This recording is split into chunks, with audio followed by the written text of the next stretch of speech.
நான் ஒரு போன வாட்டி சொன்னார் உங்களை அருண் சொன்னார்ல கிளாரா, அதாவது போன வீடியோல பேசியிருப்போம் அந்த ஆட்டோமேஷன் வீடியோல. அதை வந்து இவரும் அவங்க எல்லாரும் சேர்ந்து தான் பார்த்தீங்கன்னா நம்மளோட ஓப்பன் சோர்ஸ்ல வந்து ரிலீஸ் பண்ணியிருக்காங்க. அதோட லிங்க் கூட கீழே இருக்கும், நீங்க வந்து அதை யூஸ் பண்ணி பார்க்கலாம். எப்படி கரெக்டா ஒரு விளம்பரத்தை போட்டு நான் உங்களுக்கு ஃப்ரீயா? அதெல்லாம் வேணாம், அவங்களே பார்ப்பாங்க கொஞ்சம். சரி ஓகே, சொல்லுங்க. இந்த கிளாராங்கிறது என்ன பண்ணும்? ஸோ இந்த கிளாரா எதுக்காக பண்ணேன்னா, எனக்கு ஒரு ப்ராப்ளம் ஸ்டேட்மெண்ட் இருந்துச்சு. எப்படின்னா, நான் இமேஜ் ஜென்ரேஷனுக்கு ஒரு டூல் யூஸ் பண்ணுவேன், அப்புறம் லோக்கல் எல்எல்எம் யூஸ் பண்ணுறதுக்கு ஒரு டூல் யூஸ் பண்ணுவேன், ஏஜென்ட்ஸ் கிரியேட் பண்ணுறதுக்கு ஒரு டூல் யூஸ் பண்ணுவேன். எல்லாம் தனித்தனியாக எல்லா இடத்துலையும் பரவி கிடந்துச்சு. அதுவும் இல்லாமல் என் லேப்டாப்பில் அத்தனை இது ஏற்றும் போது என் லேப்டாப்பே ஸ்லோவாக இருந்துச்சு.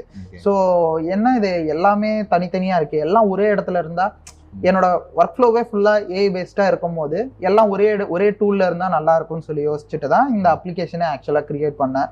ஸோ அதில் இன்னொரு ஸ்பெஷல் என்னன்னா, இந்த கம்பெனிஸ் எல்லாம் சாட் ஜிபிடி யூஸ் பண்ணக்கூடாதுன்னு இப்போ ஒரு ரூல் வேற வந்து